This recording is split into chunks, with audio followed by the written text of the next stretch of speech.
One of the most popular ways to display text on a slide in a presentation is to use bullets or sometimes even numbering. And that's what we're going to look at next. We're going to look at bulleted lists and numbering. So the first thing we need to do is make sure that everyone's on the same page. We're introducing ECP5E right here from the previous lesson. If you're jumping to this lesson, go to the Office button, give it a click Open, and from the Lesson 5 folder of your exercise files, you can open up Introducing ECP5F. Give that one a click. When you click Open, you'll be all caught up. Okay, the first thing we're going to do is move down to the very end of our slide presentation, so you can click and drag the scroll bar all the way down to the bottom. Slide 7 does have a bulleted list. Now, one way to create a bulleted list is from scratch, and that would be by inserting a slide that contains a bulleted list in it. So if we went to New Slide and click the drop down, you can see that there's a couple of options for inserting text. Now, the type of text that you'd be working with is also known as content. So you can see where we've got title and content. Here we've got content beside other content. Same thing goes for comparison. Here's content with a caption.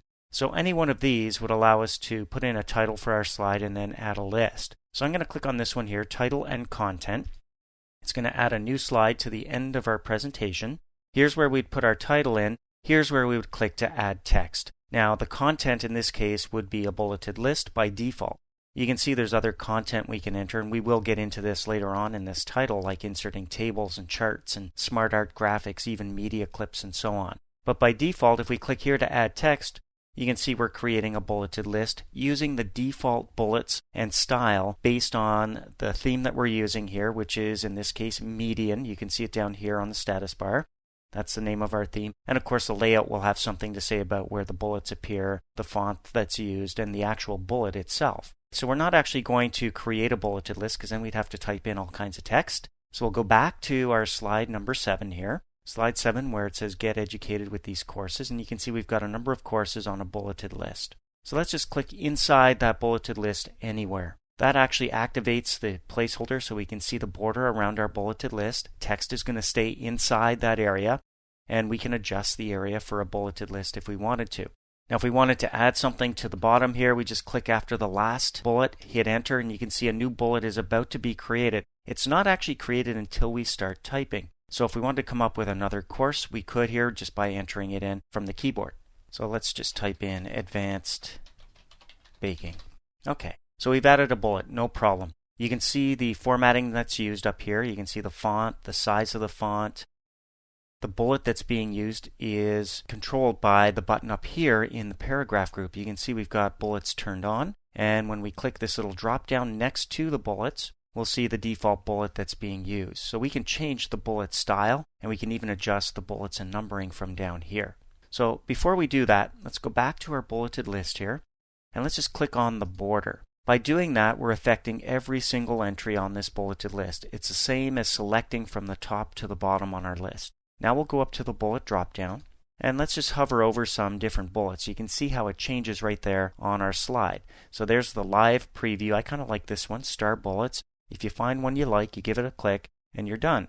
Now, of course, there are more options, like how much space is left between the bullet and the text, the size of the bullet, for example. So we'll go back to our drop down, and this time we'll come down to bullets and numbering.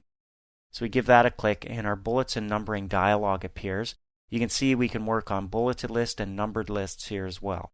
So we'll stick to bullets for now. You can see the size is at 60% of the text, so the bullet size can be adjusted right from here. If we want it to be a little smaller, we can use the down arrow, or we could come in here and just type in exactly what size we wanted. So let's try 55. We can change the color of the bullet, and the color is based on the theme that's already selected in the slide presentation, but if we wanted to, we could change the color here by checking any one of these colors off. And you can see we've got our standard colors down at the bottom, but then we've got various shades of those colors here as well. So maybe we'll just make it a little bit darker. This one's selected. We'll go down to this orange accent 2. It's darker by 25%. We'll give it a click. We'll leave that at 55%. Just before we click OK. Other options include using pictures for bullets, and then of course there's a Customize button, and clicking Customize allows us to go in and select from various font groups any special characters we might want to use. One of the favorite ones by people using bullets is under the wingdings, and you can see there's lots of different characters to choose from here. we'll just click cancel because we found a bullet we like. We've adjusted the size and the color, and now we'll click OK. As soon as we click OK, we see those changes take place right here on our bulleted list. Now another option would be to change it from bullets to numbers. So we could access numbers the same way we did for bullets, but there is a numbering button right next to the bullets button. So if we click that, you can see what happens right away. Our bullets turn into numbers. Now we can click the numbering drop down here to see that we can number this list differently if we wanted to use it with brackets, or we want to use letters, Roman numerals. It's totally up to us what we select, and we do it just by clicking. Now just like the bullets, we can adjust the numbering as well, and in this case lettering. So we click the drop down, we'll come down to bullets and numbering. It's the exact same dialog, but the numbered tab is now selected. So again, we can change the size. I'm going to move this out of the way so we can see what's happening in the background, and I'm going to bump it up to 65. And you can see it's automatically starting at 1, but if we wanted it to start at something else, then we could. Can change the color, and I'm going to go with black to match my text, and I'm going to click OK.